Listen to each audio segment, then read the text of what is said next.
I do have to say that based on all the other companies we analyze, I was expecting to see gross margin highlighted in their financials and talked about in the presentation. But Facebook's actual operating margin is so good that is what shows up everywhere because they actually make money and they make a ton of it. It's like a dramatic departure from a lot of the episodes we've done in the last year. So That's insane. I mean, the way to think about that stat is for every dollar they bring in-house, they keep 45 cents even after paying for everything, all of their fixed costs, all their employees. It's just a cash machine. Man, that's why it's a $630 billion market cap company. Yep.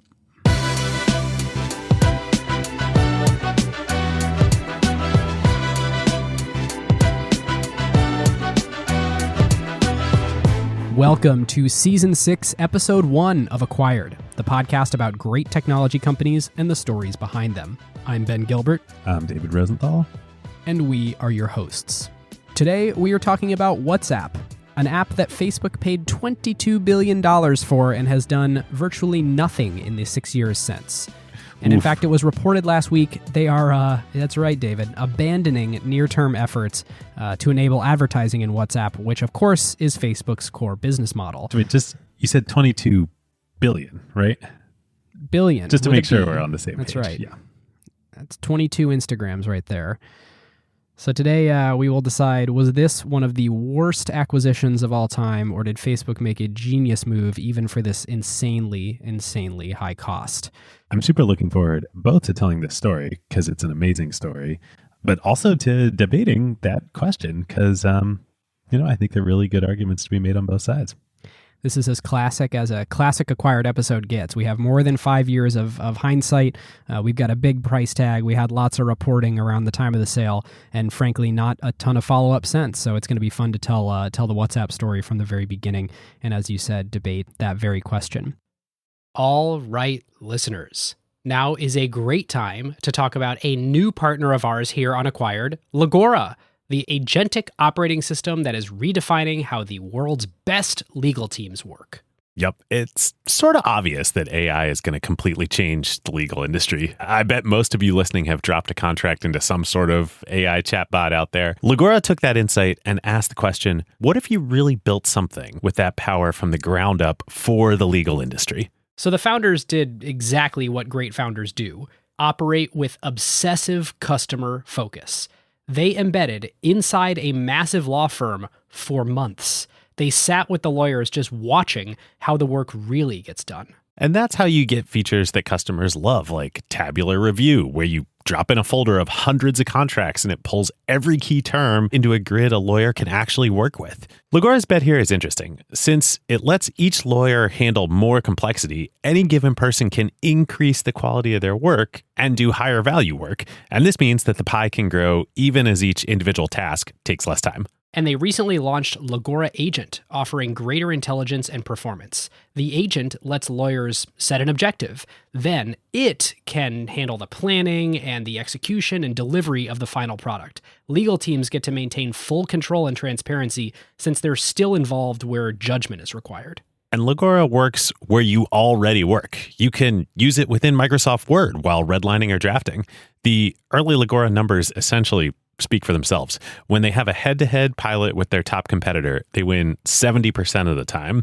Legora now has over 100,000 lawyers on the platform from 1,200 legal teams in 50 countries.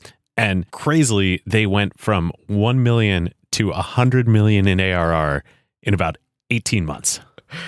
Truly insane numbers. And that is the real test. Plenty of things demo well, but the question is whether a busy associate actually reaches for it during crunch time, or whether a partner trusts it before going into a conversation with a major client. If your legal team wants to check it out, whether you're a law firm or you're in-house at a company, you can learn more at legora.com/acquired and just tell them that Ben and David sent you. If you're a fan of the show and you want to go deeper on company building topics, the nitty-gritty of how companies today are solving problems in real time, you should consider becoming an Acquired Limited partner. In recent episodes, we interviewed the founder of fast-growing Chicago startup Cameo, and we did another episode that turns the tables and interviewed us on the business strategy behind Acquired. You can get started with a 7-day free trial and listen right here in the podcast player of your choice by clicking the link in the show notes or going to glow.fm/acquired. David, I think it is time to dive in. Let's dive in. You know, there's something funny about messaging apps. Just looking at our script here and where we're going to start, and how we started the Slack episode with Dharma Butterfield, soon to become Stuart Butterfield, on a commune, growing up on a commune in British Columbia. There's something about communism and messaging apps. I don't know what it is, but it just makes it's a really good breeding ground for founders of messaging apps. And of course, strong community. It is that strong community. You know? So, of course, I'm referring to, we are going to start in the mid 1970s in the Soviet Union, in Ukraine, in a little village just outside of Kiev, where a boy named Jan Koum is born to a Jewish family in 1976 in this village in the then Soviet Union.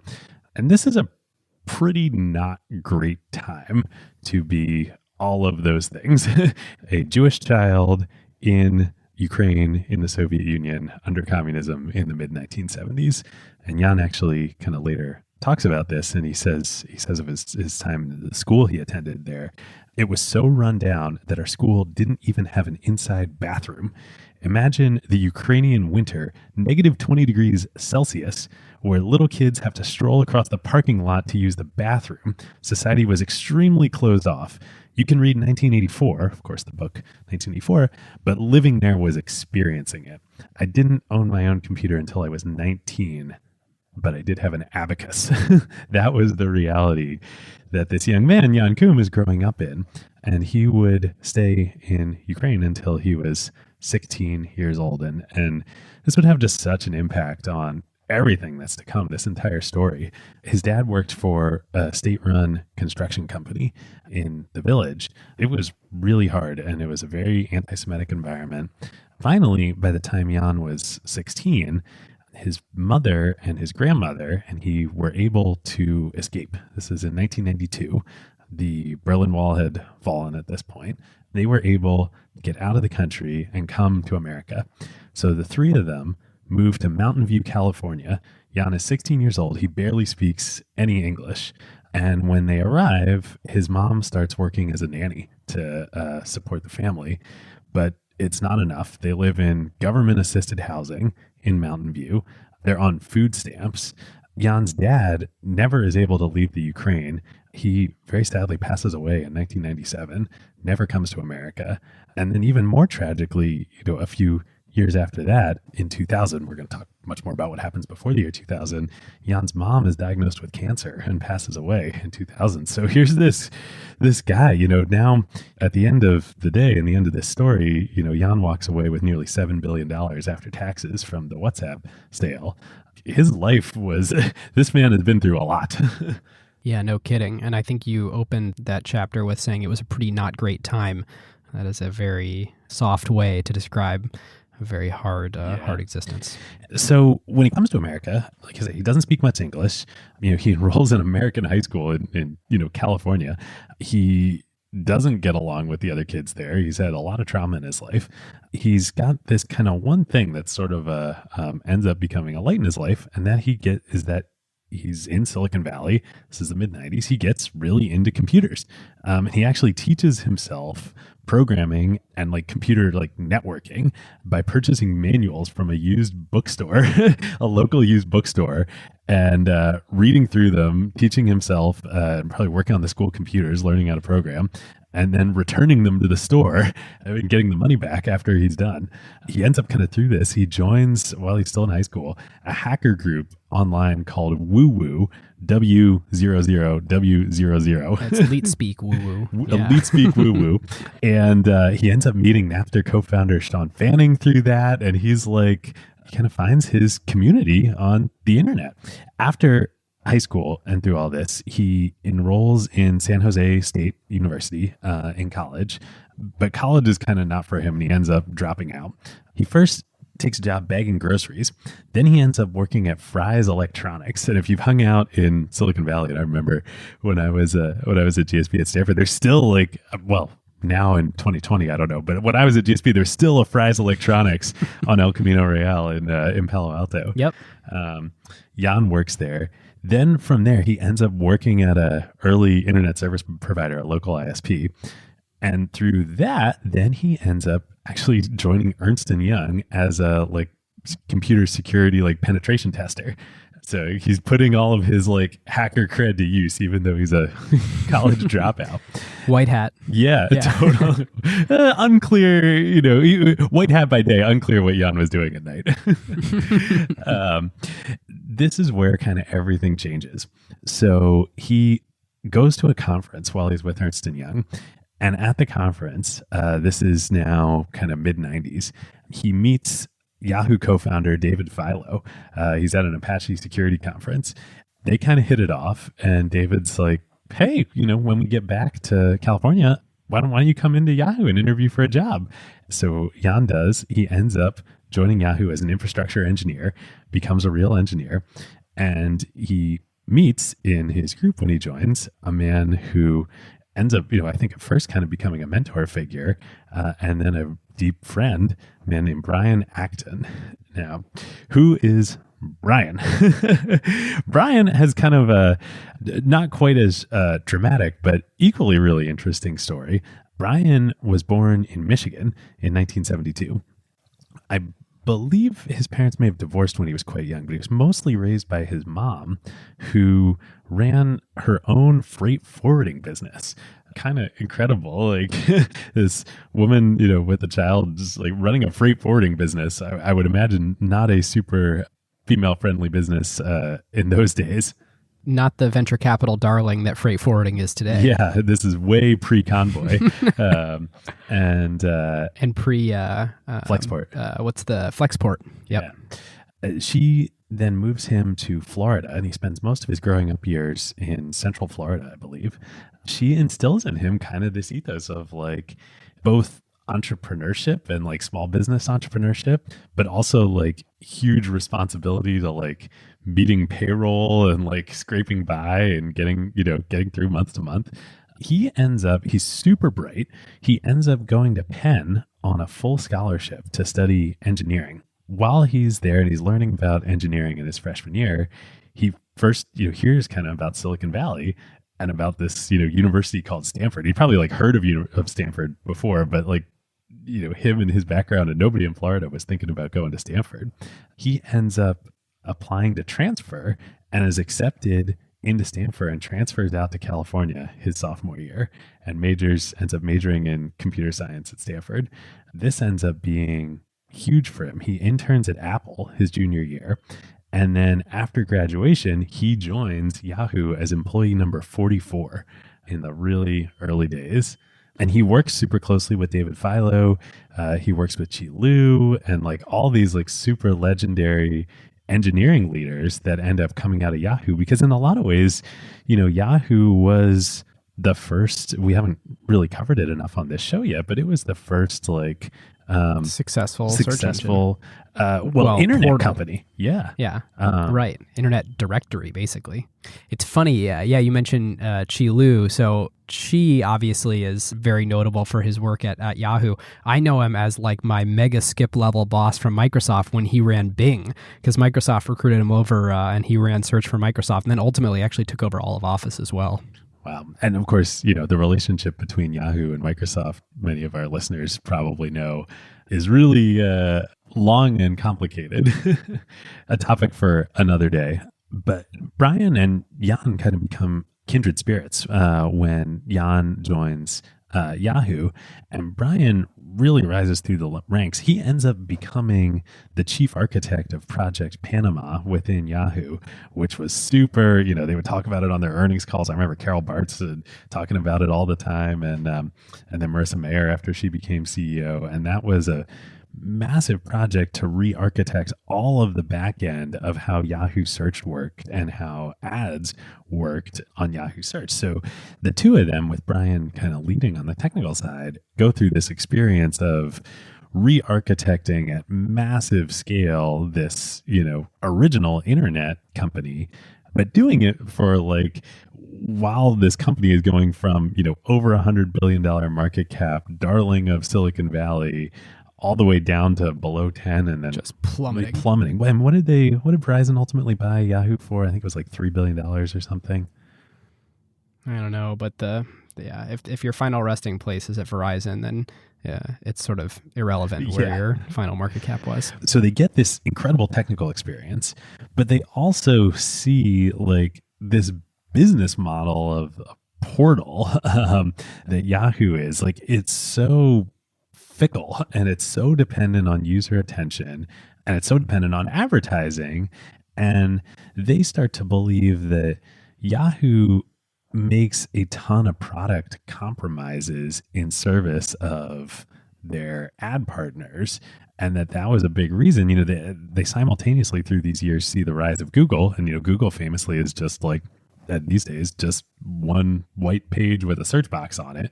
Meanwhile, Yahoo's throwing up all of these display ads and doing all this stuff, and they become super, super disillusioned with it.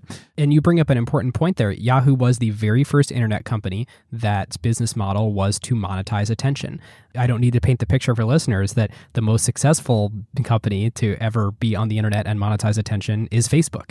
And so I think there's this sort of incredible bookending of the story. Well, and that's where I was going to be going with it. And it's also during this time, famously, that Yahoo tries to acquire Facebook for $1 billion. Is this when Mark cried in the bathroom after rejecting it? I think so. Yeah. And good move. This is going to be a meta theme of this episode, but like this idea of monetizing attention through advertising is in many ways as old as the internet itself. Yahoo was the first big company that was built to do that. And Facebook is the new Yahoo in so many ways. So they get so disillusioned. I don't know if this is still the case on Jan's LinkedIn, but when he was leaving Yahoo and then the first couple of years of WhatsApp, he described his last 3 years at Yahoo, his sort of like description on LinkedIn of your role and what you did. He said, did some work. Period. And of course, they were working on Project Panama.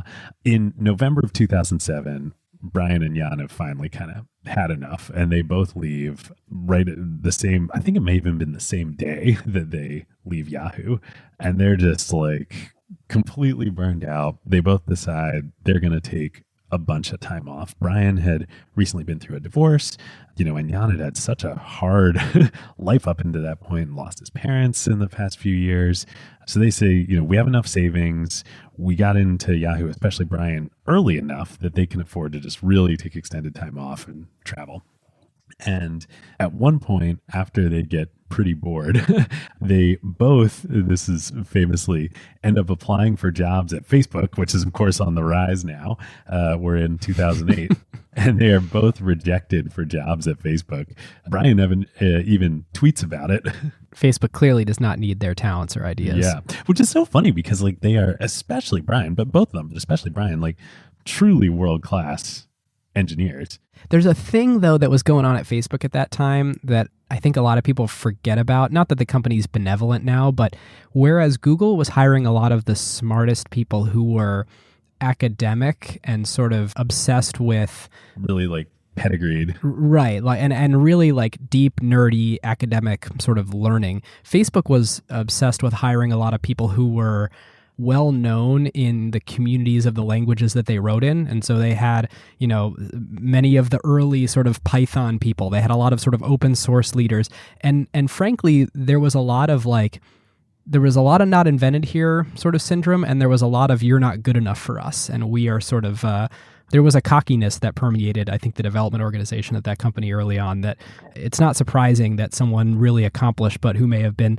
of a different stripe or tribe, was not welcomed and not revered. It's really interesting. I wasn't going to get into this in the history and fact, but it's worth a pause.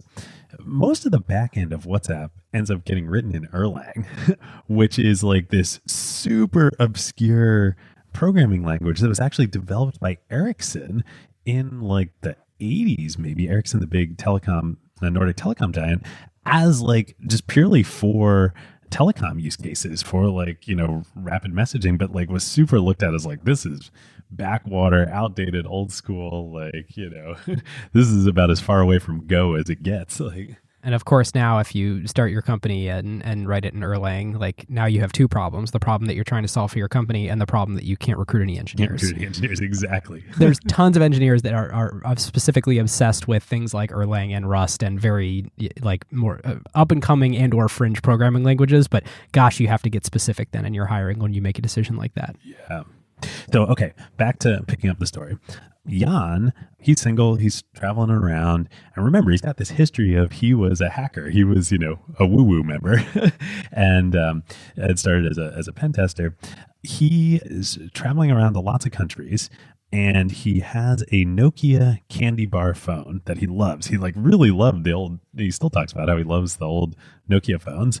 Dude, you could play Snake. It was great. It was great. And he had, of course, jailbroken this phone and installed all sorts of super hacker, dev tools on it that, you can monitor everything that's going on the network and all this stuff. So he's obsessively learning about all of these different telecom networks in the countries he's traveling to.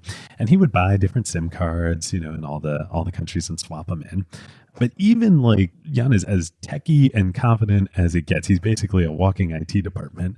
He still is having a nightmare trying to communicate with his friends back home and all around the world via SMS and phone too. There are all these country codes you've got to dial.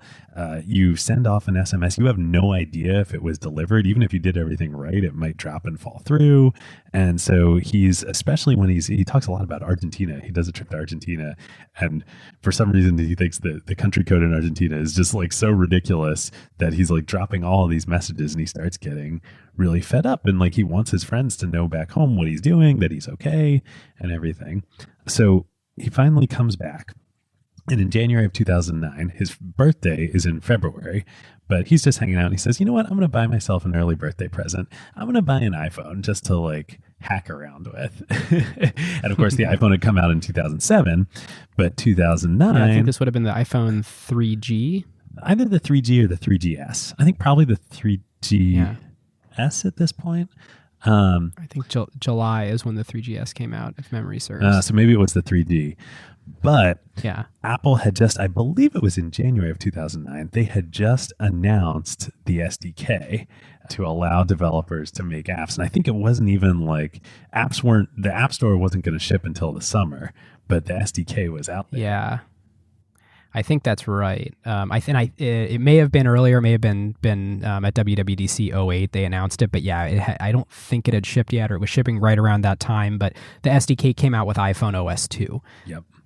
And so Jan, of course, is okay, great. I'm gonna hack around on this. So he's got all this stuff swirling, and he has an idea, and he tells a friend of his who's also I believe he's Russian immigrant in San Jose named Alex Fishman, who is a good buddy of Jan's. Hey, I've had this problem. I have an idea. Remember AIM and ICQ and all these messaging services on desktop? They all have these, the away messages. What I really want, and what I would have loved when I was in Argentina and all these other countries, is that I could just throw up the equivalent of an away message and all my friends could know what I was doing and that I was okay. I'm just going to build this out on this new iPhone that I got. And Alex is yeah, that seems like a good idea. And so Jan starts hacking on it. He starts thinking about what to do. And he says, really what I want this to solve is, everybody asking what's up. I just want, this to be the answer to what's up. So I'm just going to call it WhatsApp. And Alex is yeah, great idea. And so Jan's thinking some more and he says, okay, well, two things. One, AIM and ICQ and all these messaging services on the desktop, there's kind of this issue with them, which is you have a cold start problem with the network. You join, but none of your friends are on there. And so you got to convince people to convince all their friends to join. But with phones, I'm digging into this new iPhone. Well, it wasn't even called iOS yet at this point, right? It was I forget what Apple was, iPhone OS SDK. And it's pretty locked down, but there's one feature that Apple lets developers access, and that's the address book, the contacts. What if instead of... And at the time, there was no special permission prompting for that. Absolutely not. Yeah, you just access reach right in. Yep. Reach your hand into the cookie jar. And he's man, what do you think if instead of having, screen names and usernames, we just use phone numbers? Because all of the phone numbers of people you have, you're only going to give your phone number to somebody you really want to communicate with and that you'd want them to know, what your status is. So this might solve that cold start problem. And so Alex is like, yeah, that seems good. But, there's one thing you're going to need, like, Jan, like you're great developer, you worked at Yahoo and everything, but you don't really know how to, code for iOS. But it just so happens through another. You don't know this archaic thing called Objective-C that was written at Next that Apple has decided to carry forward into all their products to date. I know. So ridiculous that like Next is the core of Objective-C and Swift. It's still one of the greatest acquisitions of all time. Still, that'll have to go on our forthcoming acquired top 10 list. Yeah, wait. So before you get into hiring the iOS dev, did they grow by texting all of your friends? Like, did they reach in, grab the phone numbers out of your address book, and then like carpet bomb, or how did that work? That's a good question. I don't believe so. I didn't find anything that they did like the LinkedIn playbook of actually go the step further and carpet bomb, but they did reach in and get all the contact information. And so they were checking, they would grab your address book and check everybody on there. And I remember when I onboarded onto WhatsApp years ago, it checks and then they surface for you like, oh, hey, I think it even shows you your whole address book and then like checks like here these are the people that are on WhatsApp who are in your address book. Yep, exactly. Got it. So anyway, Alex is like, oh yeah, I was working on another project and I found this awesome dude back in Russia on rentacoder.com who's a really great iOS dev. I loved reading that in the research. I know, so great. This guy named Igor Solomenikov. I think I'm pronouncing that right. And so Jan's like, cool. He contracts up Igor. They code up an app, this, away message app, and they're getting ready to ship it. And Jan's like, oh man, it turns out, in the App Store, this new App Store that Apple has, I guess the App Store must have shipped at this point in time because we're now in. Yeah, if I remember right, I think that they announced the SDK at WWDC 08, which would have been June, yeah. and then shipped it probably 4 months later, 3 months later. So it would have been out for a few months, but they wouldn't have had push yet because that came in iPhone OS 3. Push is coming in a sec. So no push. No push messages, no push notifications that third-party apps can provide. So Jan and Igor are ready to ship the app. And he's looking through the App Store and he's like, oh, we need to incorporate this as a company because there are all these developers. And remember back, if you remember back in, Ben, you were probably doing this. Number. You needed a DUNS number, but also if you didn't, you could ship it as an individual, but then your name is listed as the developer and then people start contacting you. Oh yeah, you had to like fax stuff to Apple. Like this is why I incorporated my first business is because this was a requirement of the App Store. Otherwise, your name was on it. Totally. So get this, Ben, you will totally appreciate this. So this is on Jan's birthday in 2009, February 24th. He's like, shoot, we got to incorporate this. He drives up to San Francisco. He had talked to like an accountant friend of his. Was like, how do I like incorporate a company? And the accountant's like, oh no, don't worry about it. Like here's a template articles of incorporation in the state of California.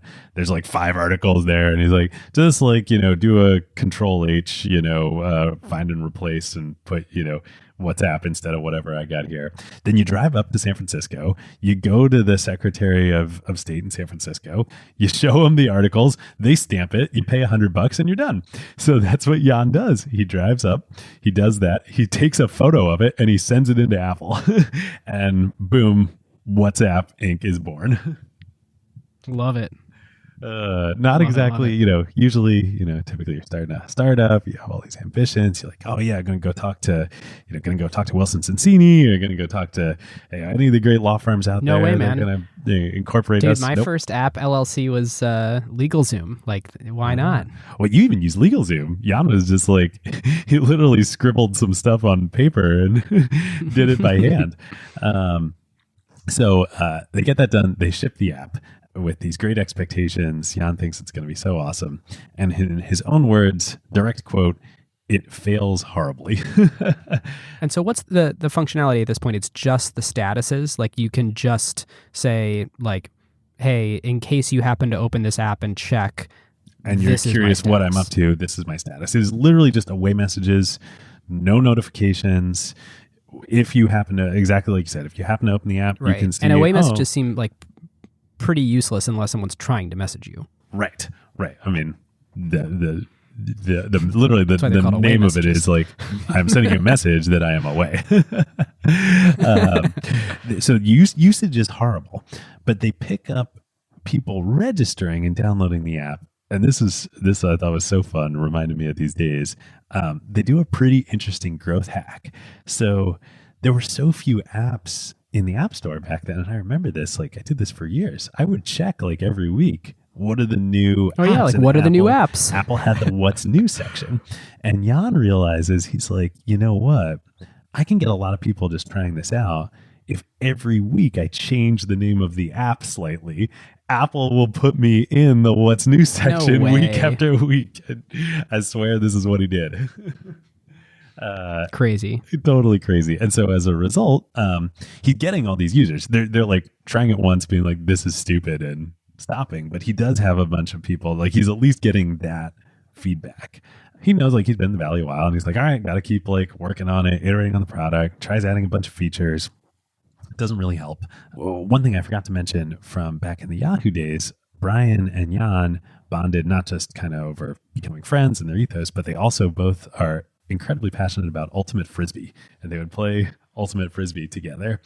And so they go to a game together one day when Jan's working on this, and he's talking with Brian afterwards, and he's like, this is not working. I should probably just give up and go back to looking for a job, go back to, Facebook or find some other startup. And Brian is like, no, you got to keep going. Like literally the quote is, he says, you'd be an idiot to quit now. Give it a few more months. Keep working on it. And Brian's not actually involved with the company, right? Not at all. He's just a friend at this point in time. And Brian was working on his own startup at this point in time. I actually couldn't find out what that was, but whatever it was, he eventually made the right decision to stop that. And this was, it's so funny. We haven't used the history turns on a knife point phrase in a while here on maybe since Blockbuster. Yeah, maybe since Blockbuster. But like Jan was ready to quit. And if Brian hadn't told him to keep going, he wouldn't have kept going long enough through WWDC 2009 in the summer when Apple introduces push notifications for third-party apps. Boy, is timing everything. Oh, man. Is it ever?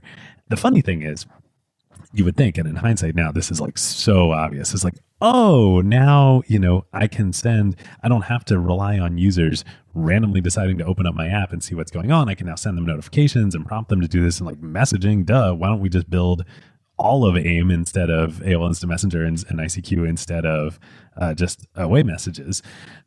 Funnily enough, at first, Jan is like, oh, this is great. Now I will update WhatsApp so that every time you change your status, it'll just broadcast the away message out to everyone. So you couldn't actually message. He was only broadcasting away messages.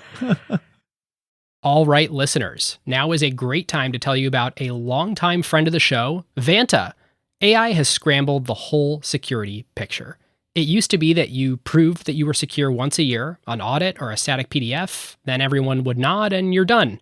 But in an AI-first world, that doesn't hold up anymore. Yep, your risk surface changes every week now. A vendor turns on an AI feature or someone writes in a new model without telling IT, and your posture is different than it was last week, let alone at your last audit. Vanta's own research found that around 70% of companies have this quote-unquote shadow AI running with no security review at all. Right. And that's where Vanta comes in. They're the leading agentic trust platform, meaning they've built the thing that closes the gap.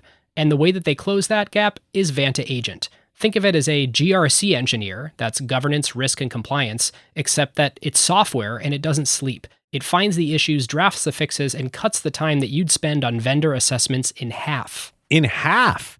Which is exactly why more than 16,000 companies today run on Vanta. Companies like Ramp, Cursor, and Snowflake all stay audit ready and catch the risks that crop up between audits across every vendor, every AI tool, the whole environment.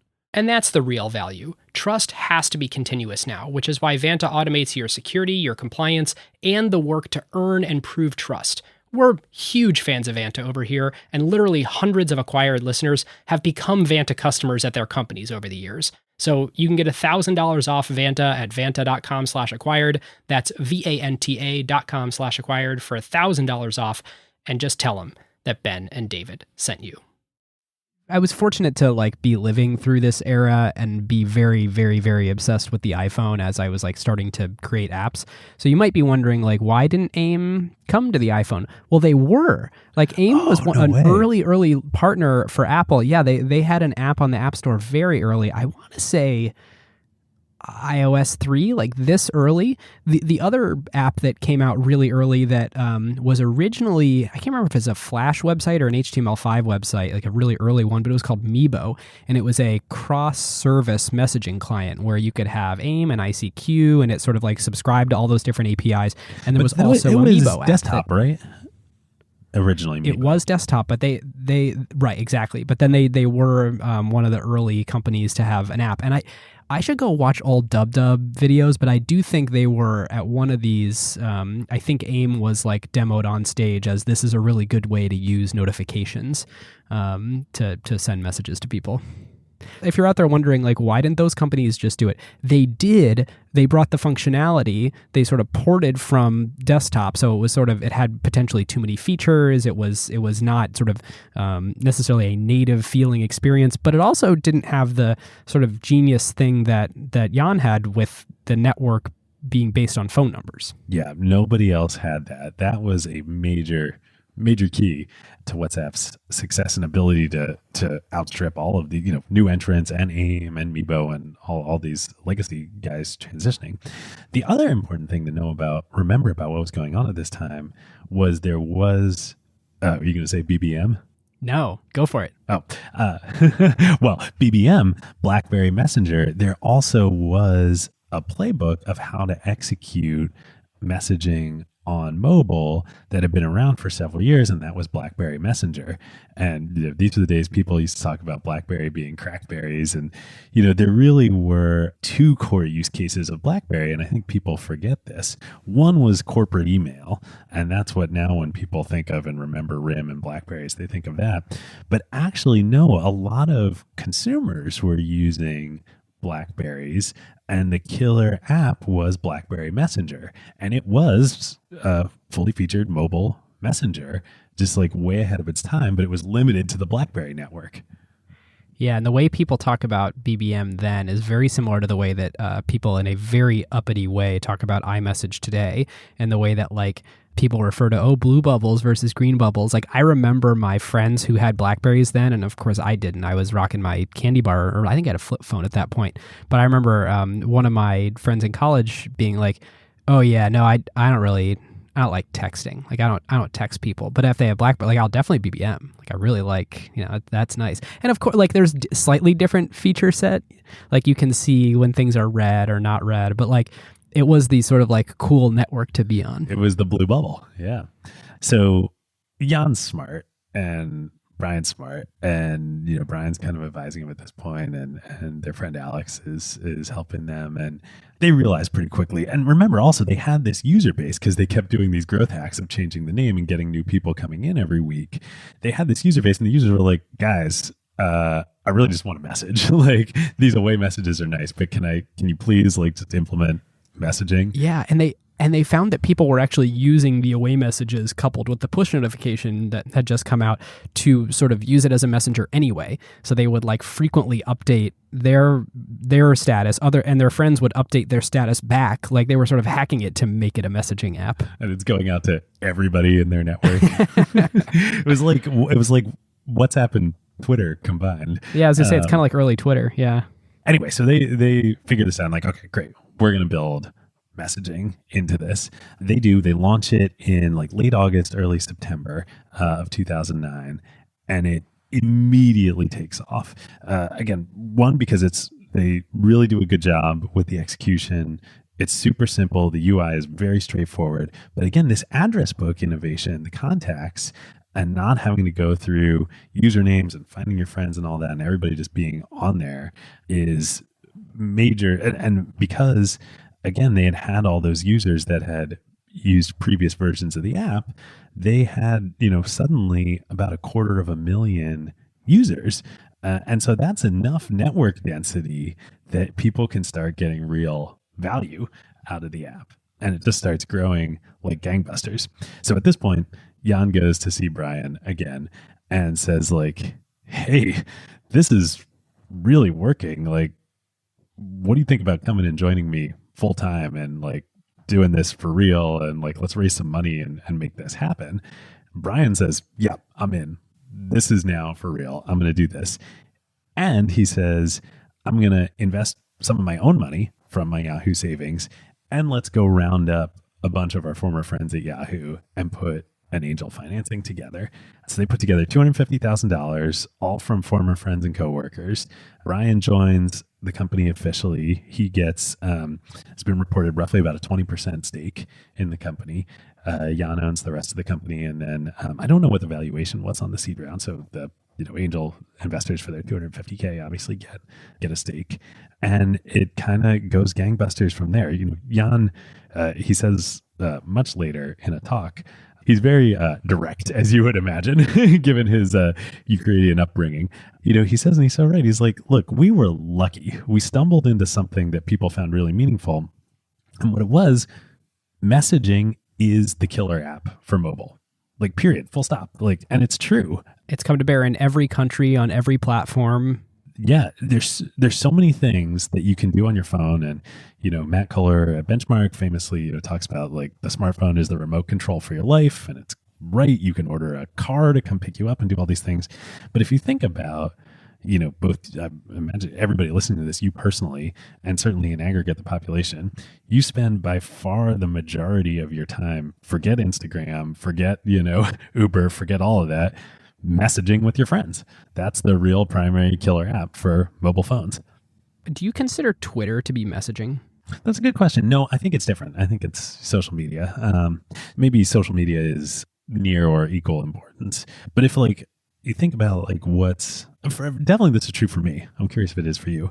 Like, what is the most important thing? Like, I could live without Twitter on my phone, but I could not live without iMessage. My most used app by almost a factor of 2 is Twitter on my phone by amount of time spent over the past week. Interesting. And then mail coming in at number 2. And messages is down probably at like number 4. I do probably the most important communication in messages, but I'm in and out of it. I mean, it doesn't have to be the dominant thing taking up the screen most of your time to be the most important thing on your phone. That's true. And probably Brian and Jan would totally agree with that. It's not about time spent. It's not about it. But the most important conversations you're having in a messaging relationship. Once they figure this out, Jan then also talks about like before, in sort of the WhatsApp 1.0 version, when it was just about statuses and away messages, it was just like Ben, you talk about all the time about the definition of product market fit. It was like you're pushing a boulder up a hill. Everything is hard. Like getting users to use it is hard, getting engagement. Nobody wants to invest. Nobody wants to work for you. This is before product market fit. Before product market fit. And then all of a sudden they have instant product market fit with messaging and everything changes. People are adopting like crazy. All of their old Yahoo friends want to come work for them. Investors start beating down their doors and like literally looking for them in unmarked locations and attempting to network their way to the founders. Totally. And we'll get into how that comes together next in just a sec. But before they do take money, they do another really smart thing again for them at the time. And I think this might have actually been Brian that kind of came up with this and advocated for doing it. So they were free. It was a free app in the App Store. But again, remember, think back to 2009. Their paid and free you could do both in the App Store, and it hadn't yet shaken out that like free was the way to go. There were and there were certainly no in-app purchases or subscriptions. Like you could pay an amount of money to download an app, or it could be free. Yep. And so Brian suggests, well, what if we charge 99 cents for the app in the App Store? That would do 2 things. One, it would dial down growth a little bit, which on the one hand is bad, but on the other hand, our servers are melting down and we got to like pay for server costs. And remember, they don't run on AWS because they're using Erlang. And I think they ran on FreeBSD. It's also 2010. Like it's I don't know what services are available. S3 and like maybe EC2, but like AWS is not huge yet, and certainly not anywhere like near cloud mature at enough all. to, Like build a dynamically scaling apps are not, or dynamically scaling backends are not a thing yet. And remember, reliability for a messaging service and preserving chat history is like the number one thing. So you don't want your service going down. So he's like, okay, this might solve our rate scaling problem or give us some breathing room. And then two, give us a business model and we can kind of control our own destiny. I thought that was the craziest thing when I read it, that I always knew it was $1 and I knew like, okay, because that's like, they think of this as like, it's not that expensive to run the service. The most expensive thing is like sending the SMS verification every once in a while when a new person joins the service and we need to verify their phone number. So like, and that actually ends up being quite expensive to do that. Totally. But they're not, these guys aren't in value capture mode. They're just trying to figure out a sustainable way to sort of like keep the lights on. So it's this $1 a year thing. It blew my mind when I realized that they were toggling the $1 on and off when they wanted to throttle growth so that their back end could catch up. That is some unbelievable product market fit right there. I know. Unbelievable. Well, and so the other thing though, they can charge 99 cents for the app because the value prop to consumers is, unlike AIM and ICQ that are desktop, mobile messaging is truly an SMS replacement, and SMS is super expensive. Even in the US. Like you were paying, I remember this being the stupidest thing because you would pay for like, I think I had to pay an extra $10 a month to get unlimited SMS. Like there was some era in like 07 to 2010 where you would pay by SMS and that was the dominant feature of phone plans. And I think that's how it mostly was internationally. But at least by like 2010, AT&T and others had adopted this unlimited texting for a $10 add-on, which I like paying $120 a year for texting. It's ridiculous. It's like, to go in a little bit of a technical aside here, the SMS protocol is limited to 160 characters, which is obviously a super small size of data that's transmitted back and forth, because with early cell phones, the way that the cell towers would know that your phone was still on their network was every second or two, they would just go ping all the phones. And there was basically enough room for an extra 160 characters in that heartbeat that it was communicating back and forth with every phone anyway. And so it literally had no additional cost of goods sold to carriers to do this because it was just sending and receiving these extra, pieces of information when it would have been pinging those phones anyway. And so it's kind of a genius business model move on the carrier part. But I remember when I learned that as a consumer being so pissed. Livid. Like, well, and these were the days, all those news stories of like, middle-aged dad in, name your suburban, town, outraged to get $100,000 bill from carrier because teenage daughter is sending 60,000 text messages, in a month. And so that was all in the US. But then, as you said, in many countries around the world, especially in Europe, but lots of countries around the world, it was either a metered per message fee that consumers were paying.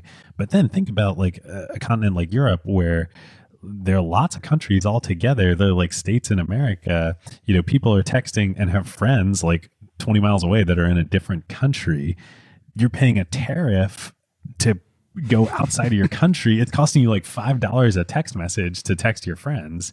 So here's WhatsApp out there, and they're like, even for 99 cents for the app, right? That's an amazing value proposition. It's this magical arbitrage opportunity where they could say we could basically provide the same service, if not better, because no limit on characters. Right. All the way the business models are set up is for this gorge consumers on SMS. And this new thing came out, the data layer, the data network, which so 3G was new, it was Edge and 3G, but it had just rolled out and suddenly you could basically spoof the functionality of SMS just over the data layer.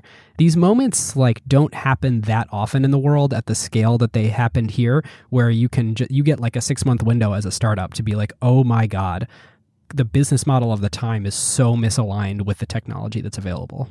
We'll get to Playbook later, of course, but I think this is a huge one of like, there are these moments that happen with every, paradigm shift in technology where, we've talked about it with the internet before. We've talked about it with a little bit with mobile, where it's like, oh man, this is the window. It's only going to be open for a short period of time. But like, if you can get through, you can realize billions of dollars in value. They do this. They ship at, I believe, really fast. I think at like the end of 2009, they ship the ability to add multimedia to WhatsApp messages. So photos, videos. I think video came later, but definitely photos. Definitely photos. And so then, and growth just goes through the roof. Now the VCs start banging, literally banging, literally hounding Jan and Brian. And it's so funny. So now we're in 2010, towards the end of 2010. I didn't realize this, in doing research. I guess one venture capitalist, Jan doesn't say whom and what firm, literally gives them a blank term sheet, like a term sheet with like the amount to be raised and the valuation blank. And they say, fill in the numbers. And, this is so funny. Thinking back on this time, this is when I started in venture. Series A's were happening at this time. I was doing them of like Series A's were like $3 million at like a $8 million post-money valuation. And so for a venture firm to just literally give a blank term sheet, this is right after the financial crisis, is insanity. Which, of course, they're non-binding. So, right, of course. But actually, interestingly, though, and this is a good lesson as a venture capitalist, that tactic backfires. And Jan says, Brian and I talked about it, and we were like, if these guys are that callous with other people's money, do we really want to are those the partners that we want, to be our, board members and advisors and our financial partner? And so they ultimately end up going with Sequoia Capital, and Jim gets there. And Jan talks about why. Also, the great quote from Jim as he's talking about this, he says he and Sequoia had looked at, they famously do this. They look at every company in an emerging space. They have a thesis on a space. They go meet with everybody. And he said, we met with, he says, Pinger, Tango, Beluga, Kik was getting started at this time, all the other messengers, everybody was trying Beluga, to get through this by the window. way, got acquired by Facebook and became Facebook Messenger. Indeed it did. And he's like, but it was clear that WhatsApp was the leader. And he says, when he finally got to talk to Jan and Brian, he said, this is the only time this has ever happened he's ever seen this in his venture career. They were already paying corporate income taxes. Like, they were profitable. So it's like, clearly this is the product leader in the space. And oh my God, these guys are printing cash. Like, I've never seen this. So he convinces them they ultimately raise $8 million that Sequoia leads. I think it was hard to find them, right? Because they didn't put a sign outside their office. They weren't answering emails. They weren't answering phone calls. So I think Jim finds their address and drives there, and he's the one you're referring to that's banging on the door and saying I really, really would like to talk to you. Yeah. And he talks about that Jan and Brian used to like to work out of the Red Rock Cafe in downtown Mountain View, which I've been to many times, famous spot in Silicon Valley lore. Jim eventually gets to, sits down with them and meets them at Red Rock and just starts answering all of their questions and, pitching them on why they should work together. So they do an $8 million round at a slightly lower than an $80 million post-money valuation. I believe Sequoia got somewhere between 10 to 15% of the company for this investment. Again, crazy for this moment in time. But Jan talks about why they picked Sequoia and Jim, and he says, there are 3 reasons. One, all of Sequoia's past successes that we talked about in Sequoia Part 1, including Yahoo and the brand associated with that. 2, kind of personal chemistry with Jim. And then 3, this is really important and is going to come back here in a second as we get into Facebook. He said it was really important that they didn't meddle. He's like, the business was working. We were printing cash. We were the clear market leader. We were growing super fast all around the world. And he said, Jim and Sequoia, they said to me, look, you don't want us, we're not going to mess with you. Things are working here. If they're not working, we can talk about it, but we will help you and do whatever you need. But you guys are doing a great job. I think that's just so powerful in terms of what that sets up for a relationship between a founder and a venture capitalist. But also clearly that was so important to Jan and Brian all throughout everything and foreshadows what's about to come with Facebook here. Yeah, when others do start to exert control. So this happens. And then they're off to the races. By October 2011, it was early 2011 when that round finally closes. By October 2011, WhatsApp is processing over 1 billion messages per day. By the next year, August 2012, they grow to 10 billion messages per day. That's exponential growth right there, 1 to 10 billion in 1 year. A few months later, by February 2013, WhatsApp has about 200 million active users around the world. And at this point, Sequoia, in secret, at this point in time, invests another $50 million in the company at a $1.5 billion valuation for a company that, they're making their $1, a year fee that they're only charging in some countries. It's in the US, it's in the UK, I believe, it's in some other European countries, but nowhere else around the world are they actually charging for the app. But clearly the strategic value of this is just so high that the growth is incredible. Yeah, it's not like on any multiple of net income, any reasonable multiple, you're gonna get to $1.5 billion. One of the fascinating things here is, Sequoia, there's no one that invests between. So the last time Sequoia invested, it was $70-80 million. They come in 2 years later with a term sheet for a company that they're already basically the only investor in, or the only institutional. They mark up their own deal, and they're not shy about marking it up and saying, hey, we think this thing's worth $200 million now. They say, nope, it's worth $1.5 billion. And of course, the growth of the company, and there's lots of good reasons why you could justify that. The outcome certainly justifies that. But it takes, a firm like Sequoia and a partner like Jim, I think, to be able to make that call. Yeah. Let's bring in another thread of the story. There was probably one specific thing that was giving Sequoia and Jim a lot of confidence here. And that was almost a year before that round took place, in the spring of 2012, Jan gets an email with the subject line, "Get together?" And that email is sent from Mark Zuckerberg.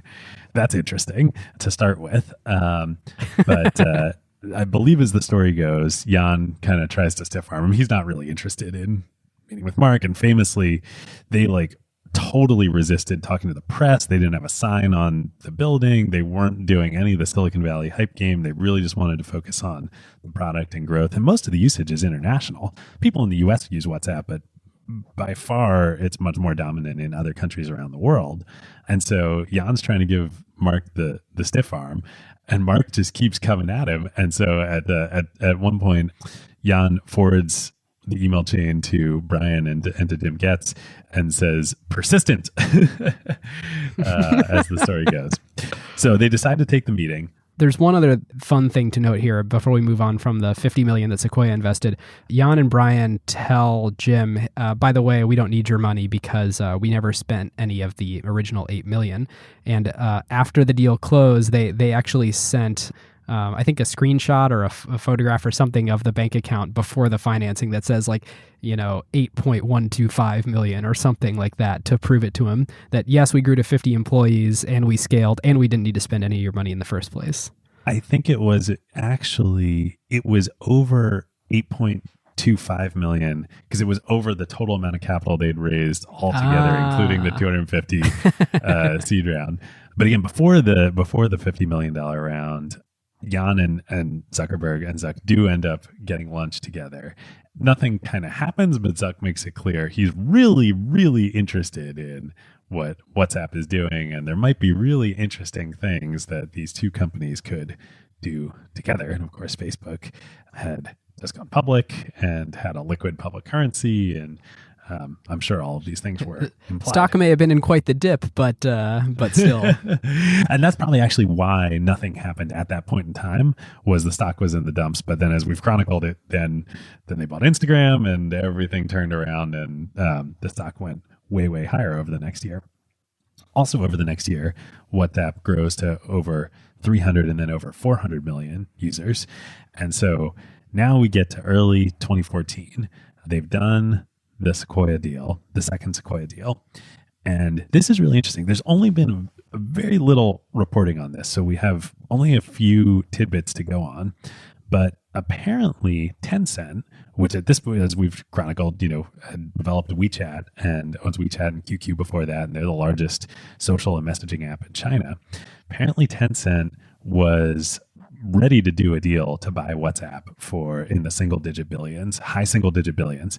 And the deal was pretty far along. And Pony Ma, the CEO, was scheduled to come over to California to finalize the deal with Jan and Brian and Jim. But he had to have back surgery and had to delay the trip. And we're now in late January, early February 2014. During this period of time, I'm sure WhatsApp, and Jan and Brian and Jim engineered all this. They kind of let it be known to two parties that things might be going on. One, of course, is Mark and Facebook. The other is Google. They had gotten to know Sundar, who at that point in time was running Android, remember, at Google. And they kind of let it be known to Sundar that something might be going on. Sundar gets them a meeting scheduled with Larry Page for Tuesday, February 11th, 2014. Somehow, Facebook and Zuck find out that this meeting is scheduled, and he gets Jan over to his house the Monday night before, February 10th. In that meeting, he says, "No, we're serious about an acquisition. I know all your beliefs about advertising and your product beliefs of WhatsApp and how committed you are to privacy and being independent. And so here's the deal. We want to acquire you.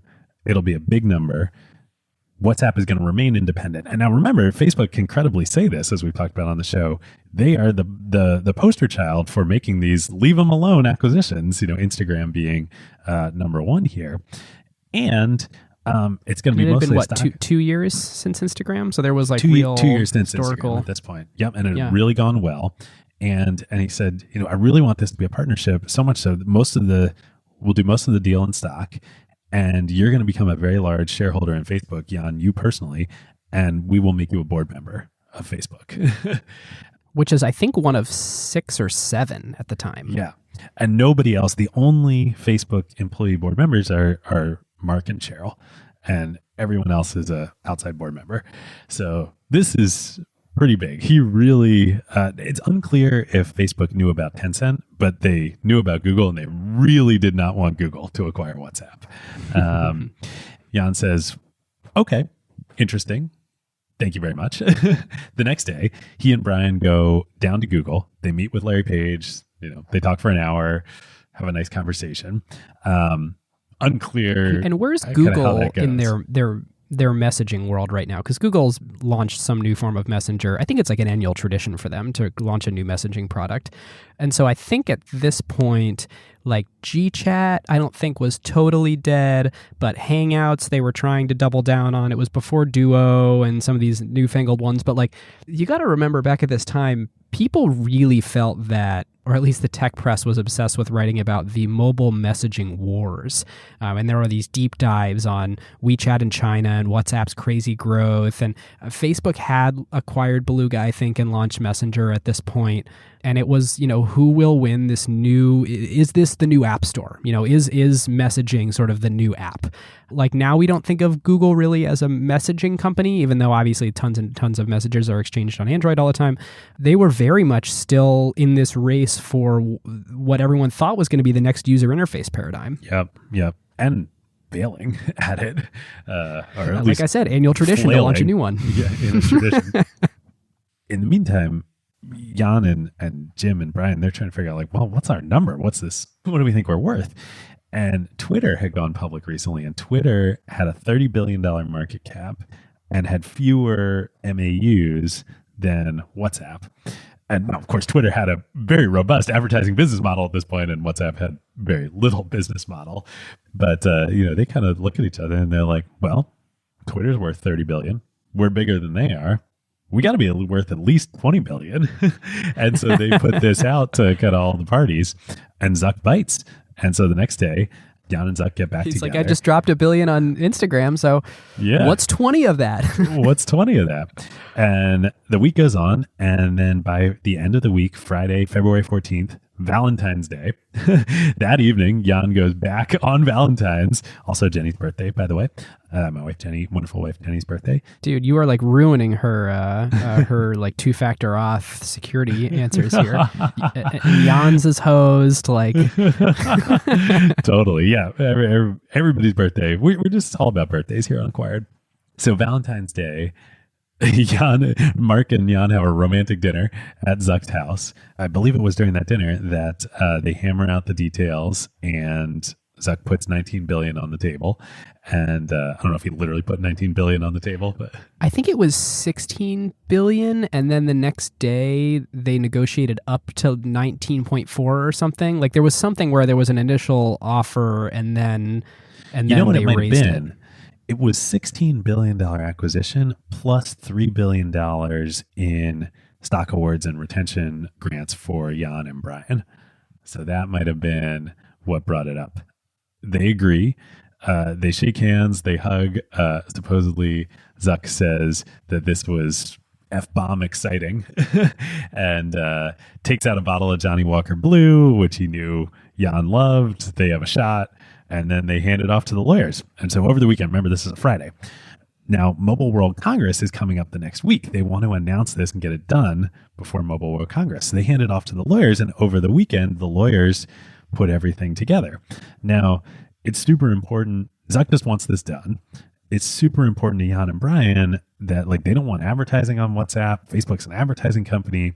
And so they get their lawyers to put a clause in the documents that says if Facebook ever implements advertising on WhatsApp, that the two of them, and this is where the $3 billion in retention and stock grants for them becomes super important, that they would get full acceleration of any vesting on that stock and that they could walk away with all the money. Which may have kept Facebook from putting that on the roadmap until much more recently. Exactly. And so I don't know if this was something that because the deal came together so quickly, Facebook didn't think hard enough about this, or they agreed to it and thought, whatever, we'll just do it anyway. This is in the final documents. The Wall Street Journal did a big, that we'll link to in our sources, did a big article about this, that it actually made it into the final docs. And so it was part of the deal. The next week, they announced the deal, $19 billion total consideration. By the time the deal actually closed, Facebook stock had run up and it was 22 billion in 22. total value. 22. What's another 3 billion between friends? At Mobile World Congress, Mark Zuckerberg gives a keynote speech. He talks all about the acquisition. He says that it's WhatsApp going to be independent. There's not going to be advertising. It's really the vision is related to internet.org. It's that they're building like this suite of utility services for the internet, particularly in developing areas outside the US where their monetization currently isn't working at all. It's all going to be great. And for a while, things are great. No pressure to monetize. And before we move on, we should talk a little bit about the way the financial terms of the deal broke down. So sure, it's this 16 gone, 19 gone, $22 billion all-in package. $4.5 billion of that is in cash. Close to $14 billion of that is Facebook stock consideration for WhatsApp. So that goes to all shareholders, including their existing investors. You got to remember the share price Sequoia back then had held that stock. Exactly. I mean, their was returns were incredible $77. already. Oh man, $77 a share. So today there'd be an additional $25 billion for the combined total of those shares would be up another $25 billion. You then go and look at the shares that were the RSUs given to the founders when they came over to Facebook. That would be an additional $7 billion today if they had held on to that stock. I don't think they did for philosophical reasons. We're going to get into that. We'll get to. Came out against Facebook, but like, oh my gosh, what Facebook was giving up here, and we'll talk about this in the grading, I don't think you should think about is the cash value. I think you should think about as the percentage of their equity value, which is about 10%. Like they're a 200-something billion market cap company at this point. They basically sold 10% of the company in order to go and get this asset. And for reference, we'll talk about this in analysis later, but Facebook is a $630 billion market cap company today. Pretty wild. Wow. Totally wild. All right, listeners. Now is a great time to thank our longtime friend of the show, ServiceNow. If you are running a large enterprise, AI agents are likely spread across every team, and deploying them is no longer the hard part. Yeah. The hard part is knowing what permissions they have, what employees are using them for, or what decisions AI is making. AI security for an enterprise at scale is not a small concern. Like, the risks are real. Exactly. And the challenge with AI is governing it, securing it, measuring it, and making sure that it actually delivers value. That is why ServiceNow built the AI Control Tower. Yep. AI Control Tower gives enterprises a single place to see, manage, govern, and optimize AI across the entire business. And it works with any AI, not just theirs. Every device on your network, every permission across every system, every AI agent visible and secure in one place. And ServiceNow can do this because they've spent more than 20 years building the operational backbone of the enterprise, the workflows, governance, approvals, security controls, and institutional knowledge that power how work actually gets done across IT, HR, customer service, finance, and security. ServiceNow already runs more than 100 billion workflows annually and trillions of transactions for more than 85% of the Fortune 500. So when companies need a place to govern AI at enterprise scale, they're building on a platform at the center of how their business already operates. And in a future that isn't going to be one AI, it's going to be thousands of AI agents working across every function of the company. But the question is, who's managing them all? So if you're trying to turn AI ambition into real business outcomes and make it work safely, securely, at scale, go check out servicenow.com/acquired and tell them that Ben and David sent you. Well, we'll bring things on home here on the history and facts. A couple of things that we'll go through quickly. At first, things do go great. There's no pressure to monetize. Growth massively accelerates. They were 400-ish million MAUs at the time of the acquisition. By August of that year in 2014, they hit 600. Also, that fall in 2014, importantly, they implement full end-to-end encryption and privacy within WhatsApp. January 2015, 700 million MAU. April, 800 million MAU, and then by the end of the year, they're at 1 billion users. Which then importantly makes them, in 2015, the most popular messaging application in the world, surpassing the entire WeChat. world. Yeah, surpassing WeChat, which is still something I think is so underappreciated today. Like, WhatsApp is the largest messaging application in the world. Today, they have 1.5 billion monthly active users. Yep. We talk a lot in the show about it's hard to grasp the scope of China scale, but like WeChat, as of I think the end of last year, had like 1.1 billion users and is kind of the like operating system for how people do things on their phones of all types, including messaging in China. And like, you know, it's 40% bigger than that. Yeah. Yeah. Now, a very different business, as we'll get into, but some cracks start to form. So, you know, remember, Facebook had agreed to this no advertising thing and all this messaging. Behind the scenes, though, Facebook is, of course, like, yeah, we're an advertising company. That's why we're, that's our business model. That's what works on the internet. And that's why we're a huge, you know, at this point, hundreds of billions going to $630 billion market cap company. And yeah, WhatsApp, like, you should be part of that. Jan and Brian fight it. Apparently, it gets really heated internally. Apparently, Sheryl Sandberg keeps saying to them, it worked for Instagram. And they keep rejecting any participation in the ad ecosystem within Facebook. And importantly, that means two things. Not just showing ads on WhatsApp. That's actually, at first, the less controversial thing.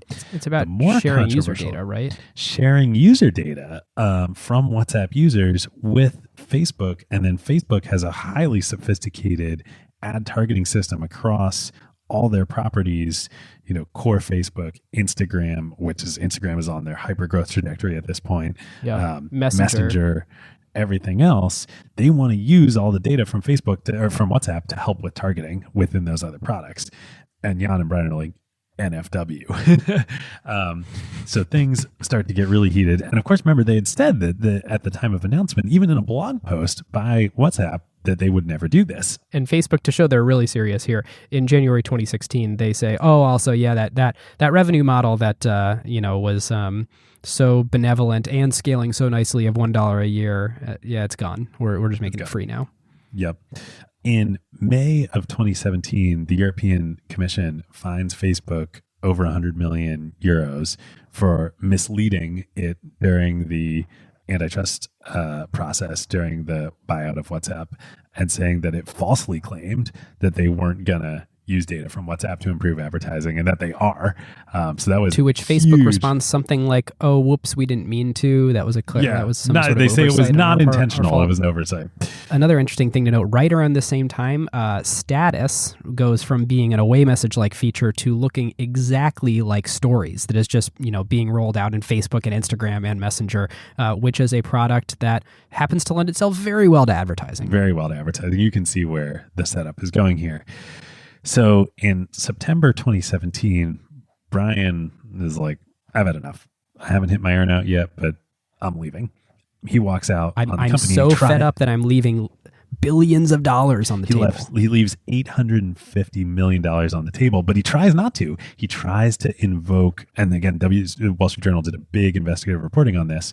He tries to invoke the clause, and he says, you guys are implementing advertising. Seems pretty clear. I haven't hit my earnout yet, but I'm going to get acceleration here. And Facebook fights it. And they're prepared to go to the mat. And finally, Brian says, look, I don't need this in my life. I'm already a billionaire. And he walks and he leaves $850 million on the table. He immediately donates $50 million to an organization called Signal that is essentially making an open source end-to-end encrypted WhatsApp competitor. He becomes the executive chairman there, sets it up as a nonprofit, says, they're funded in perpetuity and like everybody should stop using Facebook-owned products.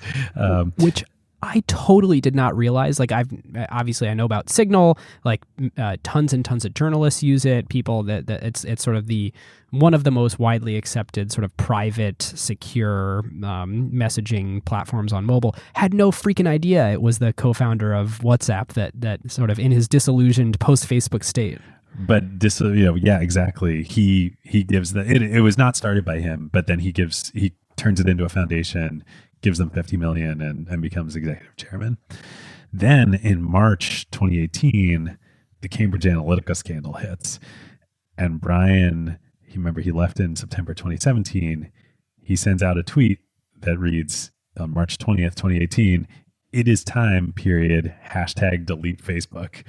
And then all the crap hits the fan. Supposedly, Cheryl calls Jan, who's still, at WhatsApp and Facebook at this time. Is like, what? WTF? Of course. Hey, do you know this guy? Can you talk to him? Yeah, but he doesn't retract it. And in fact, Brian goes and does a big interview with Forbes. He says, quote, "At the end of the day, I sold my company. I sold my users' privacy to a larger benefit. I made a choice and a compromise, and I live with that every day." On my yacht. Yeah, on my yacht. Yes, of course. I mean, Brian really seems like Brian and Jan seem like really wonderful people. But yeah, I mean that's where it goes. And so then April, the next month, Jan announces on Facebook that he is also going to leave WhatsApp and Facebook. He leaves about $400 million on the table. And at the point where he leaves there, that's like right when they hit 1.5 billion monthlies. Yeah. So like now they're just kicking the pants off of any other mobile messaging app. And it's funny, in his post, when I saw this at the time and I remember this, I thought, oh man, Jan is just trolling Facebook, because his post reads that he's going to, quote, "take some time off to do things I enjoy outside of technology, such as collecting rare air-cooled Porsches, working on my cars, and playing Ultimate Frisbee." And I didn't know all that I know about Jan now at the time. And I was just like, oh my God, this is such a troll. Like, I mean, on the one hand, good for him for doing this. But like, the funny thing is, though, I now feel like I'm so in Jan's head. I think he was totally serious. He actually is a nut. Like, I listened to a great podcast about like collecting rare Porsches. Like, he's so into it. Like, I think he was being dead serious. It is like crazy that he decided to get specific and say rare air-cooled Porsches in the press quote. We'll link to this in the show notes, but that is exactly, like, he doesn't like turbocharged Porsches. He likes naturally aspirated. He thinks it's the best. Like, I had no idea until I found this podcast. There is a whole niche community of Porsche 911 enthusiasts that have like religious wars about, naturally aspirated versus turbocharged engines. It's amazing. You can have a religious war about anything, my friend. About anything. I think the moral of the story is podcasts are the next platform for the internet. So he's gone.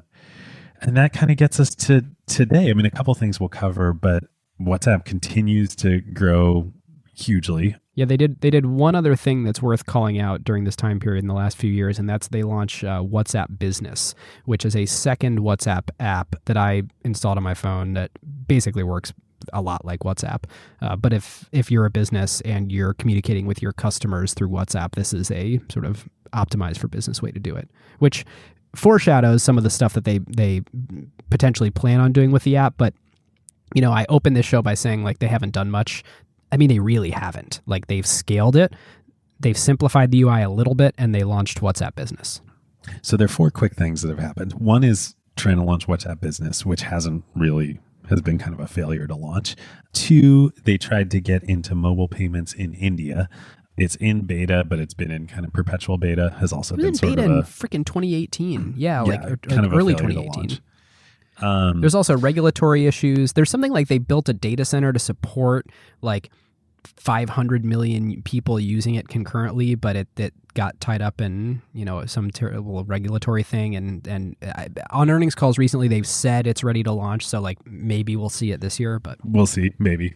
And this is one of the reasons we've waited so long to do this episode is, you know, the messaging out of Facebook has been for years like monetization for WhatsApp is coming. Well, now it's been 6 years and like, you know, it's not here. I just want to touch on this peer-to-peer payments thing. Like if you run the playbook of everybody in India right now, or tons of people are using WhatsApp to message, we just make it easy for them to send money back and forth. Then suddenly it's like Venmo or Square Cash. Then, and that doesn't have a business model, I should note. So they're going from something without a business model to something without a business model. And we heard this, you know, directly from Andrew Cortina when he joined us for the Venmo episode. Like peer-to-peer payments, there's no consumer acceptable way to take a VIG on a peer-to-peer payment. But there is all about the merchant payments. From merchant payments, yeah, exactly. So, you know, peer-to-peer payments can be a way to bootstrap into merchant payments. Right. There's one more leap that they need to then take, which is, hey, all the consumers are exchanging money. Let them pay at your store with this thing. But like, we're still 2 leaps away from that. Yep. Okay. So the next 2 things that sort of are the most natural, you know, one is, okay, fine. The founders are now gone. This clause doesn't apply anymore. You'd think that they would just implement advertising, at least in status, which is the stories, you know, Snapchat competitor that they baked into WhatsApp. So Facebook announced last year in 2019 that they were going to do that. They even showed prototypes of what advertising in stories on WhatsApp would look like. And stories on WhatsApp are pretty popular. Like a lot of people around the world use them.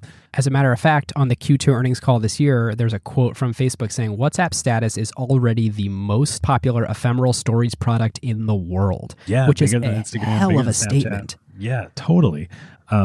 Seems obvious, right? Well, they just announced last week that they're not going to do that, that they're pulling all advertising from stories on WhatsApp. So back to no advertising on WhatsApp. And then this is where, you know, things really jump the shark. The final thing that has happened in the post-founder exiting world is Libra and Calibra within Facebook, you know, which of course the Facebook's cryptocurrency efforts that were supposed to be, you know, the thesis was, well, WhatsApp would make a lot of sense as a remittances platform for, you know, people use it to communicate with trusted interpersonal relationships between countries. Shouldn't it also be, you know, a really great platform for remittances? And people have always said cryptocurrencies are great for remittances. You can avoid all these tariffs. That makes sense. But like, we all know Libra's a mess right now. I think they're being sued by the government. I don't know the latest state of it, but seems unlikely that is going to be a viable business model anytime soon. Anytime soon is the right thing there. I think there's a variety of things that could still work out for WhatsApp, but the important takeaway, listeners, is we could not sit on our hands any longer before doing this episode and just keep hearing wait and see from Facebook on earnings calls. It's not happening in the near future. There might be something interesting. It might be with paying businesses. It might even be tools for businesses to promote. I don't know. I'm not being articulate here because I don't actually have a really great thesis around this.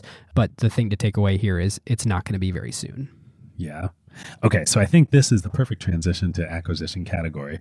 And this is the place to ask the question again that you asked at the top of the show, which is, okay, what is this? Like 22 billion for no revenue 6 years later, effectively no revenue. What's going on here? Yeah, David, before we categorize it, I have 2 things to say. One is a thank you that I want to issue as we get into the analysis here. to friend of the show, Turner Novak of Gelt VC, for helping us tremendously in how to think through analyzing this one. Turner's a really smart person in all things sort of consumer social, and we spent some time trying to figure out how to slice this one up. The second thing that I want to say is I would love to quote for you how Facebook broke this down when they reported the acquisition to their investors, which I think is really illustrative of their thinking at the time. So they reported a $17 billion total sale based on the price that they knew at the time. $2 billion was for the users that they acquired. $500 million for trade names. So WhatsApp as a $500 million value brand out in the world. $350 million for technology. Okay. And then $15.3 billion of goodwill. And I think that actually adds up to a little more than 17, but that's okay. So then they go on to articulate, this is from the 2014 annual report, that goodwill generated from the WhatsApp acquisition is primarily attributed to expected synergies from future growth, from potential monetization opportunities, from strategic advantages provided in the mobile ecosystem, and from expansion of our mobile messaging offerings, which to me says 15.3 billion of we have no idea. Like, we just needed to own this thing. Now, of course, this is accounting treatment, and anybody who's, worked in investment banking or certainly accounting knows goodwill is, it's just where you stuff. It's a plug. But I think you're right. Like, this is illustrative, I think they were thinking like, yeah, this is going to take a while and whatnot. But like, I think Facebook was fully expecting that this was going to be a cash flow monster, just like Instagram. Yeah. So listeners, if you're new to the show, the way that we categorize these acquisitions are people, technology, product, business line, asset, or other. And occasionally we categorize it as something that I'm going to elect to use today, which is a takeout. Which is, it is worth a lot of our money to stop this thing from existing as an independent entity or in the hands of someone else. And we are willing to pay handsomely in the form of goodwill to make that happen. Goodwill. You could argue product. Yes, you could argue the asset of the users certainly wasn't the business line. Technology, Lord knows Facebook could build. People, there were 50 people that worked there at the time. Obviously some talented founders, lots of talented engineers. But my God, this thing was a takeout acquisition. Yeah, well, I don't care who the people are. Nobody is worth $22 billion. Yeah, totally. It was takeout, or I was thinking defensive, both in the moment of like, oh my God, we can't let Google have this.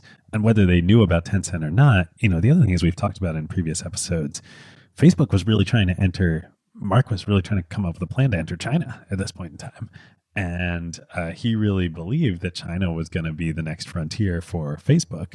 Man, if Tencent were to acquire WhatsApp, then that would be terrible. Now, of course, Tencent ends up acquiring Musical.ly and building TikTok. So, Facebook won the battle but lost the war here. But yeah, I think like defensive, and then fast forward to now, and yeah, like things are pretty sad, the state of affairs as we just described. On the other hand, this gets into, if you're ready to move on to what would have happened otherwise, what if WhatsApp had, certainly we just talked about what would have happened if Google or Tencent or somebody else had acquired them. But I think the bigger threat is, what if WhatsApp had remained independent? Would it, in this world now where like everybody's so privacy motivated, Mark Zuckerberg has said once he decided not to enter China that like his vision for Facebook is a privacy oriented world, right? Like, what if to WhatsApp use a were Ben just, Thompson phrase there, that's a massive strategy credit. It's like, Exactly. yeah, privacy is super important to us. Sure. Kind of like that. except when it comes to ad targeting. But to be fair, they keep all the data to themselves. Like they by virtue of owning the entire end-to-end experience, they never. They don't exchange it with third-party ad networks or other websites, or that because you spend so much time with them, they own the data end-to-end. Yep, absolutely true. But it would be interesting if there were a viable standalone, independent public company, which WhatsApp would certainly be at this point, that were a different vision of what a social, app looks like. Would they have figured out some of these business models that we talked about along the way independently? I don't know. A lot of execution risk there, but certainly would have been a threat. You nailed it. This is the real crux of grading. It's not so much about what what is Facebook gaining by owning it? It's how much are they decreasing their risk of having no value in the future by this thing existing. Facebook's entire business is maintaining attention share. So long as you are spending your time and attention with Facebook, they're going to keep printing money at to the tune of 45% operating margin, $20+ billion of profit a year. It's a freaking cash machine. And so by looking out in the world and observing WhatsApp and saying, we'll have to squint, to your point on execution risk, but there could be this thing that leverages all that connectivity that people have with each other, and they're exchanging messages, which isn't so different than sort of public posts, and they're exchanging statuses, which isn't so different than the way that we started with wall posts.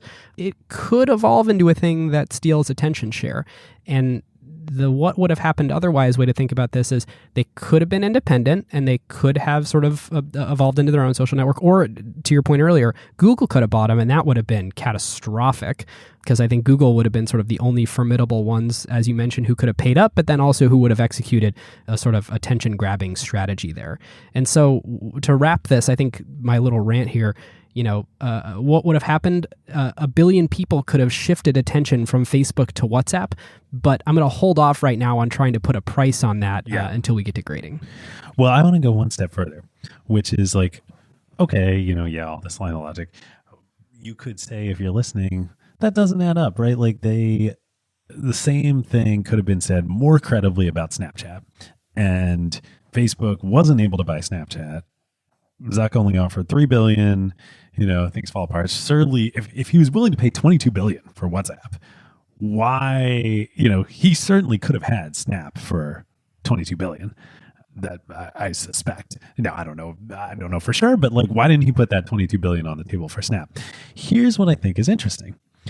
Snap, execution-wise, is a much clearer path to what we were just talking about, like advertising-based network, super attention-based, all that stuff. But it's a much smaller network, much, much smaller. WhatsApp is the largest, I believe, the largest network in the world, and it's global. I pulled some stats here. These are all monthly active users. Facebook has 2.4 billion MAUs. YouTube has 2 billion. WhatsApp has 1.5, making it the largest messaging network. iMessage, which I think is an interesting one to consider here, is 1.3 billion. Facebook Messenger also 1.3. Yeah. I didn't realize iMessage was that big. Yeah, and it might be devices, not users. Apple's a little tougher to read on that, but and Instagram with 1 billion users, and WeChat right there at around 1.1. So that's sort of the TikTok set. hitting 1 billion-ish now. Good question. But the important thing to know is today, Snapchat's only 310, Twitter's only 330, and I actually think TikTok may only be like 500 million, but I could be wrong on that. But importantly, Twitter and Snapchat subscale sort of networks when you're thinking global scale. So like, I think that's an interesting point for us to consider in grading. Yeah, a lot of execution risk ahead for WhatsApp, but they were the only kind of player out there that had the scale to really be a global threat. Yeah, and I mean it's really interesting to think about. Of the 7 networks that have the 7 social networks that have over 1 billion people, Facebook owns 4 of them. Yeah, and of the others that are that high, YouTube is off the table. Google already owns it. iMessage, no way Apple's going to sell the most iMessage. Bundled product in the world. Yeah. Yep. WeChat, and Tencent, that's off limits because of the whole China issue. So yeah, WhatsApp's kind of the only, and they already own Instagram. Facebook already owns Instagram, so it's kind of the only one in play. Yep, totally agree. Playbook. Let's do it. All right, so listeners, this is where we sort of analyze what did this acquisition enable them to do, them being Facebook, and what plays or what tactics did WhatsApp and Facebook use along the way to become this behemoth that it's become. So David, you want to go first? Yeah, sure. We've touched on a lot of them. The only one that I want to highlight again is just these magical moments that only come once every sort of platform shift or every roughly every decade in tech, and who knows what the next one's going to be. But these windows that open up where they're not obvious in the beginning, again, remember he wanted this to be away messages, but like if you can get in there and figure out the right product, there's an opportunity to just serve such a clear need that a new platform enables and turn over the kind of guard of technology and networks, that if there is one of those and you think you have one of those opportunities and you see it, like, good God, take Brian's advice and do not give up. Go a couple more months. So funny. That was exactly the point that I wanted to make here, and specifically around both push notifications becoming available and also the widely available data networks that lived on top of telephony and on top of SMS, completely obsoleting the way that all the carriers were billing for messaging at that time. Yeah, we didn't talk as much about that. We hit on it a little bit in the beginning of the episode, but like, yeah, it's just such a disruptive business model of like, I could pay $10,000 a month for my, child's 16,000 text messages, or I could pay $1 a year. Yeah. It's funny. So sometimes we do this section, and I'd like to do it today on value creation versus value capture, because a lot of companies can create a ton of value in the world, but one of the sort of hard things to do is make sure that you're able to capture some of that value you create. WhatsApp didn't really try. Like, WhatsApp created so much value. I mean, and frankly, they destroyed tons of value for carriers. But until That's acquisition, actually slightly debatable, I think. Okay. I think you're probably right, but Jan and Brian got this question all the time, and their kind of canned answer that they came up with was, no, we're actually helping carriers because we're encouraging people to adopt smartphones and move over to data plans, which data plans are more expensive than text plans. And I think it's fair. It's a fair argument, but it's flawed in that was going to happen anyway. So yeah, it is worth noting too that carriers just figured out a way to bill everyone. Like, they just repackaged all of their pricing. It's not like they actually materially lost money on this. Yeah. But like, I don't consider WhatsApp an effective value capture machine, and still is not. Clearly. They're capturing basically zero value. But massive value creation for the world. And also, again, we didn't talk about this as much, but the end-to-end encryption and being the first platform to implement that platform-wide across everything. Nobody saw that coming in 2014, but in the world we live in today, like, I think that's really important and like really, really good for the world that they did that. Totally agree. And to get into some of the nitty gritty of that, they actually then, WhatsApp later implemented the Signal protocol, which is, I believe, also end-to-end encryption. And Facebook... And is the same thing as the foundation that Brian and the open source messenger. Yep. Yep. Facebook can read something like, and we're not privacy experts, but from sort of a cursory read over it, what really people that are really into privacy would want is Facebook to not be able to read, of course, the contents of your message, but also not be able to read like who sent what when. David, if I sent you a message on WhatsApp right now, Facebook would have it in their server logs, I believe. Listeners, please email us, acquiredfm@gmail.com, or tweet at us. I believe they would know that I just sent you a message. Interesting. Which is kind of one of the things they really wanted out of this anyway. There is more data they could get out of WhatsApp, but I do think they get a good amount of data as it is today. Interesting. All right, listeners, now is a great time to talk about one of our favorite companies, Statsig. Yes, longtime acquired partner. There is a reason why the best product teams at companies like OpenAI and Notion, Atlassian, Figma, Rippling, Brex, and more rely on Statsig, whether they are iterating on their core product features or shipping AI-powered experiences at scale. Yep. In the crazy speed of today's AI world, shipping fast is just table stakes now. It's basically trivial to build and deploy your app constantly. The real advantage is how quickly you learn what changes actually created value for customers and how fast you can use that signal to guide what you ship next. Whether it's a feature tweak, a pricing change, a performance improvement, or an AI update like a model change or prompt adjustment, they're not relying on instinct. they're measuring what actually moved engagement, retention, and ultimately revenue. And as more teams build with AI, that learning loop becomes even more important. Building with LLMs introduces non-determinism into your product experience. The same input doesn't always produce the same output, and behavior can shift in subtle ways in real-world use.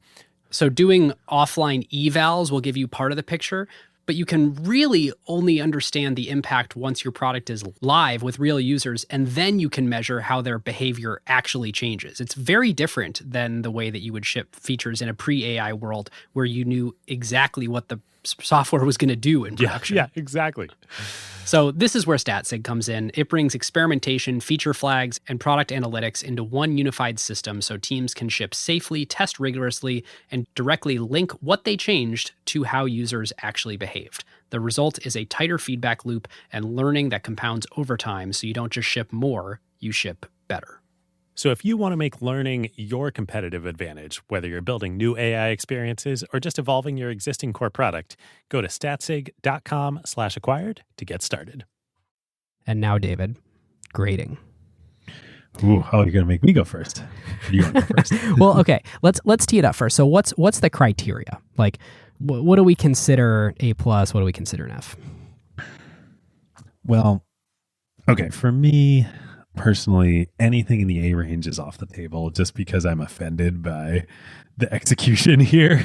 But that's just me. I think you could still make an argument it's in the A range. I think the criteria by which I at least am going to grade is like how important was this defensive move and how valuable was it?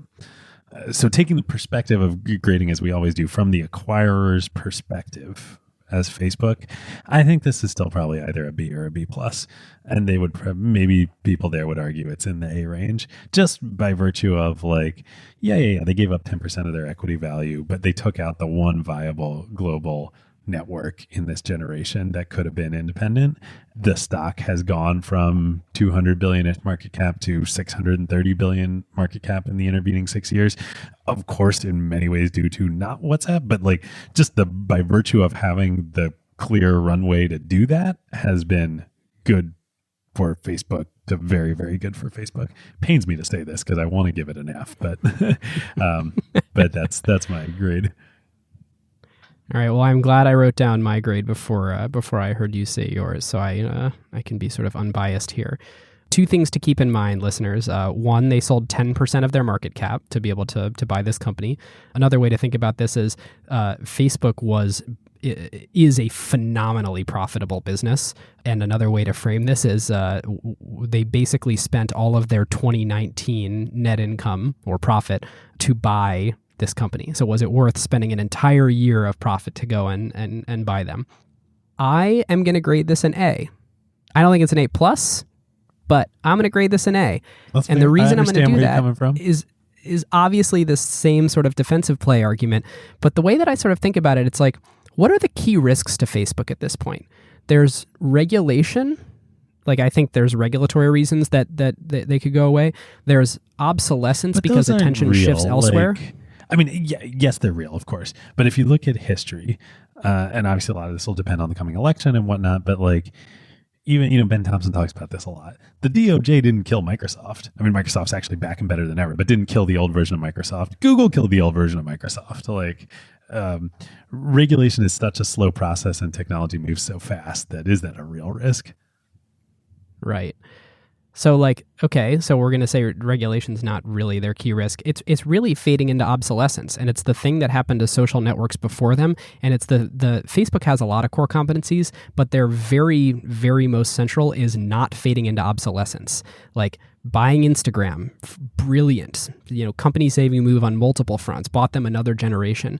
I think WhatsApp is sort of this similar thing where, they carved off 10% of the value of their company to go get it. But like, should they have done that? Absolutely. Should they do it again? They should go do it 5 more times. Every time there's one of the 7, billion plus user social networks, or billion to be in the near future user social networks is up for sale. They should go make a Horcrux and carve off a piece of themselves, or do whatever they have to do to go and get that thing and keep their dominant position. I mean, it is like, the consumer sentiment couldn't be freaking worse on this company based on a lot. I mean, there was delete Facebook, there's election stuff, they're in trouble left, right, and center, and it is making more money than ever. There are more people using it than ever. Sure, growth has slowed, but like, oh my gosh, it's because they saturated humans on the internet.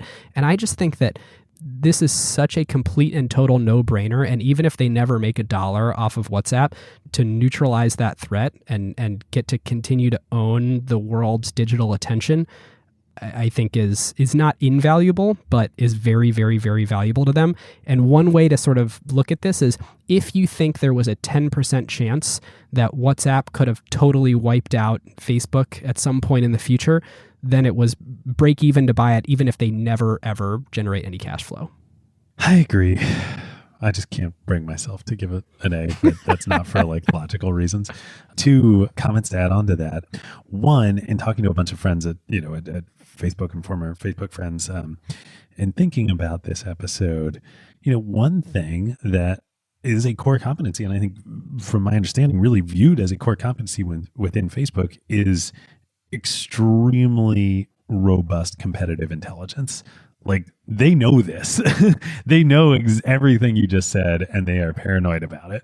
What was that VPN app that they were using that they use for competitive intelligence to help them Anavo understand? Or something like that? Onvado or Anavo, yeah. And then they eventually bought it, and then they got into a bunch of trouble because they were, So that's one. And then 2, I think this brings up an interesting question, right? Like, if you'll indulge me for a minute, given my of course, non-logical, from an investor standpoint, discussion of why your I can't give this an emotional A. Emotional being. I think there's a legitimate question, given all this and consumer sentiment on Facebook. How should the public and how should governments think about Facebook? Is it more like a tobacco company than a technology company? Like, if you look at tobacco companies, they are still many, many billions, tens of billions of market cap publicly traded companies, because just like you've been saying, Ben, they are like wild cash flow monster producing machines, but they're also tobacco companies, right? Like, they're also good at not dying. Right. So I'm not sure I'm ready to go so far and say like social media or Facebook is tobacco, but certainly there are some like questions about the societal good of, data privacy, ad targeting, the emotional effects on people of social media, and in particular Instagram and Facebook. I think those are real You're questions. looking at a guy whose number one time-consuming app on his phone is Twitter. So, well, it's not a Facebook app. Yeah, that's true. So, anyway, yeah, I mean, maybe there's an LP show deep dive there somewhere of the have someone come on and debate the ethics of social media with us. I think that'd be super fun. Let's do it. Man, well, there it is. There's WhatsApp. There it is. We finally did it. I'm glad we waited this long. Yeah, me too. It's not like we would have gotten any more information, but at least we know that Facebook wasn't going to effectively immediately gain any new cash flow out of it. Yeah. Well, and I think by waiting this long too, it also made it super clear what this was really about. And if we had done this episode 2 years ago, we probably would have graded this like much lower, because we wouldn't have seen how important this defensive move was. That's interesting. Or at least I don't think I would Yeah, have. maybe not. Maybe not. Do you want to do Carve Outs? Yeah, let's do Carve Outs. We haven't done them in a while. Good way to kick off season 6. It is. You want to go for it? I'll go. This may come as a shock to you, Ben. I'm glad you're sitting down. I have been wearing different sneakers recently. Dude, I almost did a sneaker carve out too, and it was almost also not Flyknits. Yeah. What are you wearing? I'm wearing Reebok float rides. They're excellent. I wear them both for running and for just around town because they're like super stylish. I loved my Flyknits. I still have my Flyknits, but Nike is like moving away from Flyknits and free Flyknits. The new ones are not good. No, they look terrible. They're like a really messed up Back to the Future thing. Like these flow rides. So sticker price $100. I got mine on Amazon for like $65. Runner's World reviewed this. I found out about them. Runner's World reviewed these things, and they were like, "You're not going to believe this, but these Reeboks are the best $100 or less running shoe you can buy on the market." And so I was like, all right, great. I need some new running shoes. I'm going to try that. I got them, and I'm like, these might be my everyday shoes. Like they're that good. Are they float rides? Flow rides. There's a couple different models. I'll link to the one that I got. But yeah, I'm loving them. Pretty nice, man. You sure you're not Reebok endorsed, right? You didn't get a deal. Working on that. Working on the shoe deal. Hey, if Kanye can have a shoe deal, I think Acquired can have a shoe deal. Oh yeah, no, we should get on that for sure. Okay, so my carve out is a product category that I'm going to recommend because I don't know the brand. But I recently went to the eye doctor. I wear contacts. After getting my contact fitting, I was talking to my eye doctor, and she brought up, do you have computer glasses? And I sort of seen other people with them, didn't really understand, and got like totally sold on the value. And I've been wearing them and like absolutely love them. They do this interesting thing. I wear them over my contacts, and what they do is they do two things. One, they change where my eyes naturally are at rest to like 18 inches in front of my face instead of being like off in the far distance, which is what my contacts naturally have them do. And I think what our eyes naturally would do if you don't require glasses or contacts. It makes it so that when you're staring at a screen, you don't get eye strain from constantly having your eye muscle sort of tensed up to be like looking at something close to you. So like I find that working is much more comfortable and I can like read and write longer. The other thing that they do, so there's this like slight magnification from changing where the resting focus is. So the screen, everything on the screen looks a little bit bigger. That's how you know I'm becoming an old person. And the other thing is it filters out blue light. It doesn't really change materially the color or the hues of what you're looking at, but it makes it kind of safer for your eyes, better for your brain. You can sleep more easily at night. They're awesome. I actually now feel very strange sitting down at my computer without wearing the glasses. That's awesome. Ooh, so how do they work? So they're not prescription. It's just, or they are prescription? I think they are prescription, but they sell ones that aren't prescription. But basically, they have the two features. One is the blue light filtration, and the other is changing your resting focus to be about 18 inches from your face. Got it. So they're not designed for vision, like outside of working at a computer, vision correction that would be like unique to everyone. They're like, huh. Interesting. Correct. Cool. Yeah, I actually take them off when I stand up to like walk to a meeting or something because it's kind of like freaky when you look all the way down the hall. It's not like as stark as not wearing your glasses or something like that, but it is kind of like you got to refocus your eyes aggressively to go look at something far away. Huh. I'm going to have to check these out because A, sounds like a great product and benefit. B, I've always thought that I might like look good with glasses, but I don't. Lucky I have normal vision, and I'm like, I'm not gonna be that guy that's just gonna wear glasses for. Now you have an excuse. Yeah, so now I have an excuse. It does. It makes you look really like big-eyed though, like kind of like bug. Like what I'm wearing right now. I don't know if my eyes look bigger to you, but they. I always whenever I've seen. Yeah, like caught my reflection and was like, "Whoa, eyes look huge." I didn't notice, but now that I'm looking, yeah, you look like a Snapchat filter. It's like what I've always wanted. I love it. Well, that's a good All right, note. let's bring it home. Listeners, if you aren't subscribed and you like what you hear, you should, especially if you're listening in Apple Podcasts. We deeply appreciate you hitting the subscribe button and helping us, of course, get delivered to you every time that you want to listen to a new episode, but then also it really helps us in the iTunes technology charts. So hit that subscribe button if you like the show. If you want to become a limited partner, subscribing gets you access to our bonus show where we dive deeper into the nitty-gritty of building companies, and you can listen by clicking the link in the show notes or going to glow.fm/acquired, and all new listeners get that 7-day free trial. With that, we will see you next time. See you next time.